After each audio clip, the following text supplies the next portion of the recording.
ఎవరి కోసం పెడతావు? నీ అంతెందుకు? ఈ ఊరిలో స్థానికంగా ఉన్న ప్రజాప్రతినిధి పైన అదే పార్టీకి సంబంధించిన వ్యక్తి నా మీద హత్యా ప్రయత్నానికి కుట్ర పన్నుతా ఉన్నారని చెప్తే అరెస్ట్ ఇంతవరకు లేదు. వాటాల్లో గొడవలపైన ఒకే పార్టీలో ఉంటే చెప్పే పరిస్థితి లేదు. కోర్టులు ఉత్తర్వులు ఇచ్చినా అమలు చేసే కార్యక్రమం లేదు. ఈ రాష్ట్రంలో నలుమూలల రోజువారీ అకృత్యాలు చూస్తూ ఉన్నా అడిగే నాథులు లేడు. పాపం ఆ రోజు ఏం జరిగింది, ఏం మాట్లాడారు మీరు మాట్లాడుకోండి. అది న్యాయమా అన్యాయమా తప్పో ఎట్లా కోర్టు దాకా ఇష్యూ బయటగా తేలుస్తారు కోర్టులో. కానీ ఎంత వేగంగా పనిచేశారు సార్ మీరు. అంత వేగంగా పనిచేయడం మిగతా కేసుల్లో ఎందుకు? పాపం మా అమ్మాయి చనిపోయిన అమ్మాయి ఏం తప్పు చేసింది మా బిడ్డ? వారం తర్వాత మాట్లాడే ప్రయత్నం, హుటాహుట్న శవాన్ని తీసుకురావడం, పోస్ట్ మార్టం చేయడం, దాన్ని పూర్తి చేయడం. Everything happened. Nobody knows that. Everybody searching for the dead body. Very she but you or did everything. ఆలోచించుకోవాలి. దేనికోసం ఎవరి కోసం పనిచేస్తున్నాము కూడా మీరు ఆలోచించుకోమని కోరుతా ఉన్నా. భారత రాజ్యాంగాన్ని గౌరవించండి.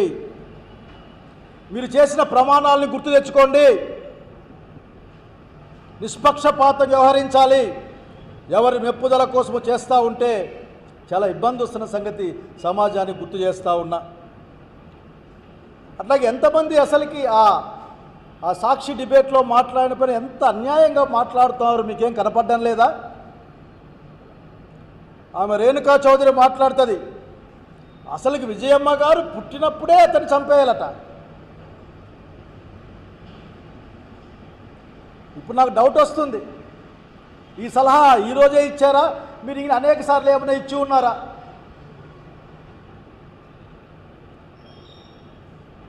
అట్లాగే చెప్పకూడదు కానీ నేను రాజశేఖర రెడ్డి గారి ఆడసంతానానికి కూడా చెప్పాలనుకుంటా ఉన్నా. నేను వాళ్ళకు కూడా ఏం మాట్లాడుతూ ఉన్నారో అర్థం చేసుకొని మాట్లాడండి. ఈ రోజున మా జిల్లాలో జరిగిన బాధల గురించి మాట్లాడండి. ఎందుకు నాకు ఇంకా మిమ్మల్ని ఏం అనుభూతి కావడంలే, రాజశేఖర రెడ్డి గారి సంతానం కాబట్టి.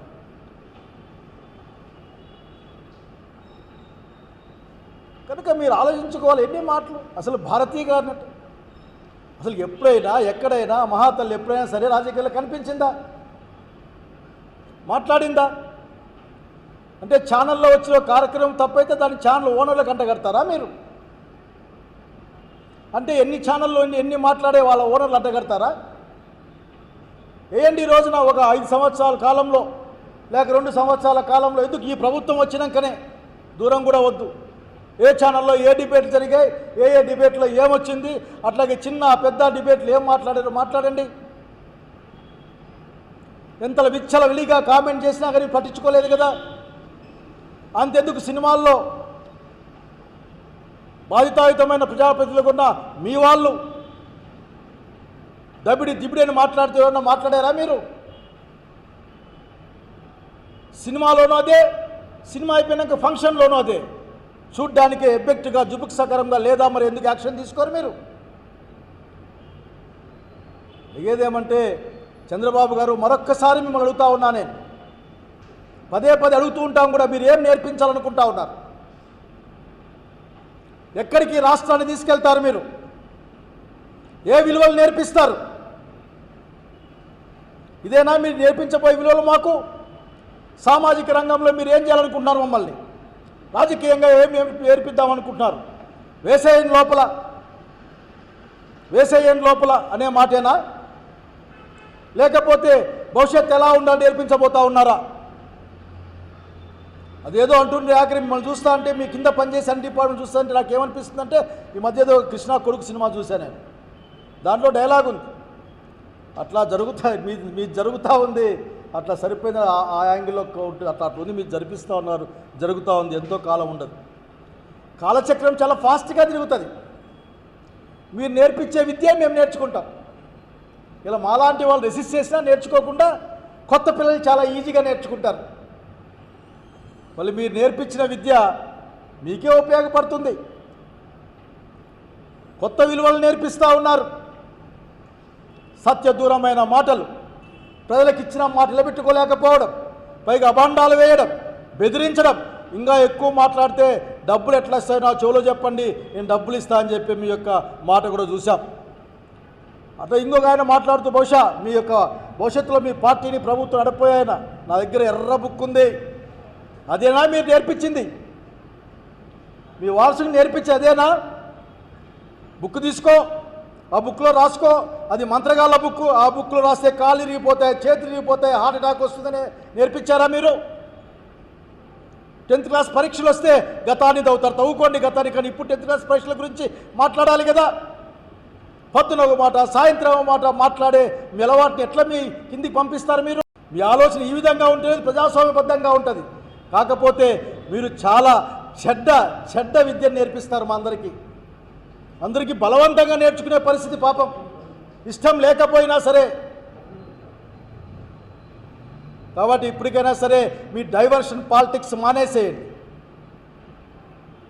రేణుకా చౌదరి లాంటి వాళ్ళు నోరు కొద్ది కంట్రోల్లో పెట్టుకుంటే వాళ్ళకి మంచిది, సమాజానికి మంచిది, అందరికీ మంచిది. ఇష్ట ప్రకారం మాట్లాడడానికి, ఎవరి యొక్క మెప్పు కోసమో మాట్లాడడానికి, ఎవరితో లాలూచి పడి మాట్లాడడానికి కాదు. ఇక్కడ ఏం మాట్లాడుతున్నామన్నా సోయ ఉండాలి ఎవరికైనా కానీ. తప్పైతే తప్పనాలి, ఒప్పైతే ఒప్పనాలి. కాబట్టి అనంతపురం జిల్లాలో నేను స్పష్టంగా చెప్పదలుచుకున్నా, ఏమి ఆఖరికి ఇక్కడ దళితులకి, మైనారిటీలకి, లేకపోతే పేదలకి ఏమాత్రం హక్కులు లేవు ఈ జిల్లాలో. 2 సంవత్సరాలుగా ఒక దళిత బాలిక పైన ఒక ఊర్లో నిరంతరం అకృత్యాలు చేస్తూ ఉంటే, ఆ అమ్మాయిని వాడుతూ ఉంటే, ఆ అమ్మాయి భయంతో, ఇప్పటికే ఆ అమ్మాయి 9వ క్లాస్ అయితే 2 ఏళ్ల కింద ఎంత ఉంటుంది? వార్త నాది కాదు, అది ఈనాడు పేపర్ది. చిన్న అమ్మాయి, ఇప్పటికి కూడా పూర్తి నిందితులు దొరకరు. ఏదో దానం ఇచ్చినట్లు మాట్లాడతారు, మేము చూసుకుంటాం, అన్నీ ఏర్పాటు చేస్తాం. ఏం చూస్తారు, ఏం ఏర్పాటు చేస్తారు, ఎవరెవరు ఎక్కడెక్కడ దాక్కున్నారో ఆ మాత్రం తీసుకుని రాలేరా? కొమ్మినేని శ్రీనివాసరావు గారిని అనుకున్న తక్షణమే తెచ్చిపెట్టారు కదా. ఇక్కడ ఒక 5 రోజుల కింద మిస్ అయిపోతే, అమ్మ నాయన వచ్చి మాట్లాడిపోతే, స్టేషన్లో కంప్లైంట్ ఇచ్చిపోతే, చివరికి శవం కుళ్ళిన తర్వాత కూడా మనకు అర్థం కాకుండా పోయిన పరిస్థితిని గమనించమని కోరుతా ఉన్నా. అసలు ఈ యొక్క దౌర్భాగ్యమైన సామాజిక స్థితిని ఛేదించాల్సిన, బద్దలు కొట్టాల్సిన అవసరం ఉంది. ఖచ్చితంగా వైఎస్ఆర్సీపీ ప్రజా సంఘాలతో కలిసి ఈ ప్రజాస్వామ్యబద్ధమైన వాతావరణాన్ని కాపాడడం కోసం, అందరి హక్కులను కాపాడడం కోసం కృషి చేస్తామని తెలియజేసుకుంటున్నాం. అవసరమైంది నిజంగానే ఆ 7 గుర్రాల పల్లెకి కూడా పోయి రావాల్సిన అవసరం ఉంది అందరం కూడా అనే విషయాన్ని ప్రజానీకాన్ని విజ్ఞప్తి చేస్తూ, డైవర్షన్ పాలిటిక్స్ మానేయండి. ధైర్యం ఉంటే ప్రజలకి ఏం చేసినాం, ప్రజల సంక్షేమానికి ఏం చేస్తాం, ఇంత అప్పులు తెచ్చినాం, 1,30,000 కోట్లు, 1,40,000 కోట్లు దేనికి ఖర్చు పెట్టాం అనే విషయం చెప్పండి. అట్లాగే మీరు కొన్న హెలికాప్టర్ల ఖర్చు ఎంతో చెప్పండి, మీరు కొన్న బండ్ల ఖర్చు ఎంతో చెప్పండి. మీ ఖర్చు వెరసి, మీ ఖర్చు ఏదో సింగపూర్ ఖర్చు ఎంత, ఢిల్లీ ఖర్చు ఎంత చెప్పాల్సిన అవసరం ఉంది. ఇక్కడ ఏమీ లేని ఈరోజు అంతగా రక్షణ, అదే పోలీస్ డిపార్ట్మెంట్ మాట్లాడుతూ ఉంటారు. మీరు రిక్రూట్మెంట్ పెంచండి, వాళ్ళ మీద పని విధానం తగ్గించండి, రాజకీయ ప్రమేయం తగ్గించండి. వాళ్ళకి పనిచేసే వాళ్ళు మీకు నచ్చని వాళ్ళు ఉంటే వీఆర్లో ఉంటారు. ఇప్పటికే 350 మంది 60 మందో వీఆర్లో ఉన్న చరిత్ర ఈ రాష్ట్రానికి. కనుక చంద్రబాబు నాయుడు గారు నిజంగా మీకు ఇది తెలియకపోతే నాకు తెలియదని